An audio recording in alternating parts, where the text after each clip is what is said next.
So you take it and you fold it so that they meet in the middle. When you unfold it, the middle section should be bigger. Then you take your scissors and you cut right here on the fold so that you have tabs here and here and here, like this. Okay? Everybody got a cut? Yep. Perfect. Okay, so on the top left, you're going to write x-intercept.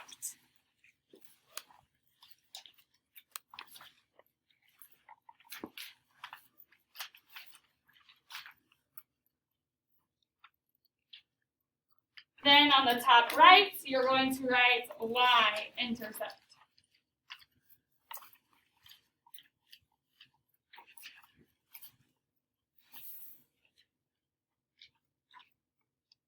We're just going to fill out the whole front of it, okay?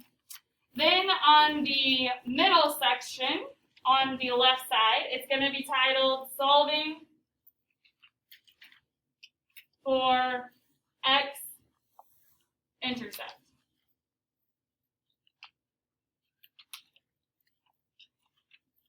And then the other side is going to say Solving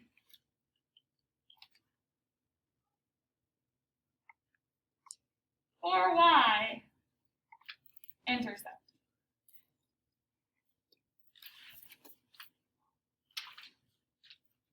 Okay, and then your bottom one is going to be, the bottom left is going to be graphing. And then the bottom right is just going to be an example.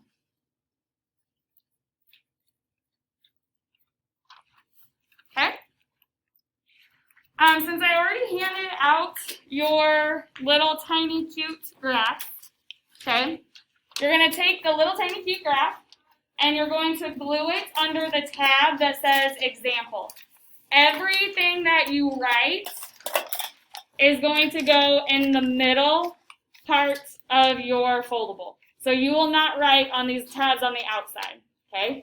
You're going to glue it down in the bottom right on the flat part, okay?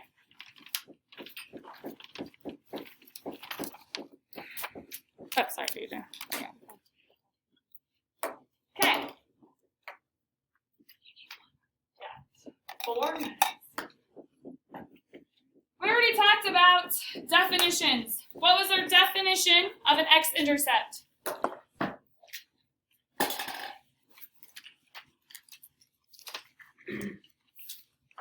X-intercept.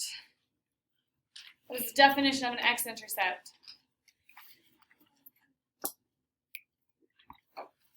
Where it crosses the x-axis. So underneath the tab, so the top left, on the flat part, you're going to write where the line crosses the x-axis.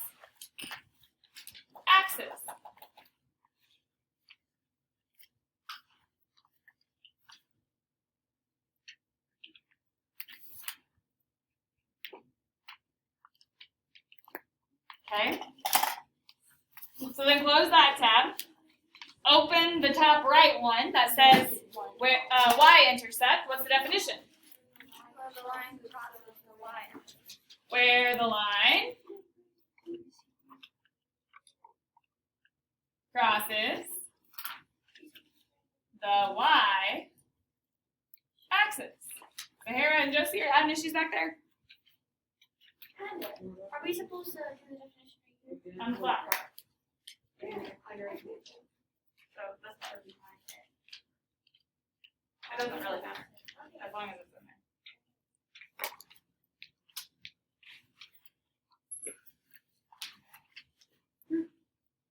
Okay, I can already tell you that your homework is going to be, you're going to have to finish watching this video, and then there's like 3 problems I think in your book that you'll have to do.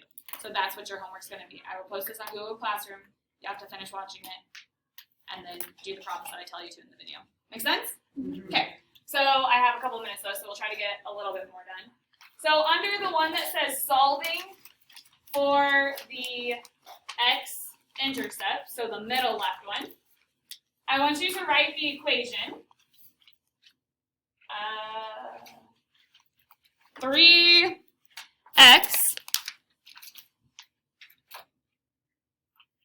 minus 4y equals negative 12. That goes under the middle one. Solving for x-intercept. Okay, we already said in an x-intercept, what is the y value always? If it's on the x-axis, do you move up or down? If it's on the x-axis, do you move up or down? No. So what is the value of y always? 0. So to solve for the x-intercept, you're going to replace y with 0.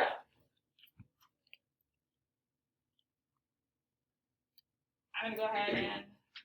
Okay, so now that we've plugged 0 in for y, we just have to solve for x. So 4 times 0 is just 0, but we still have 3x minus that equals negative 12. Well, 3x minus 0 is the same as just 3x equals negative 12. To get x by itself, I would divide by 3, so x equals negative 4.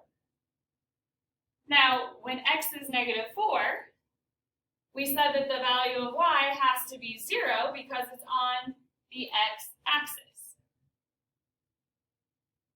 Okay, close that part of your tab.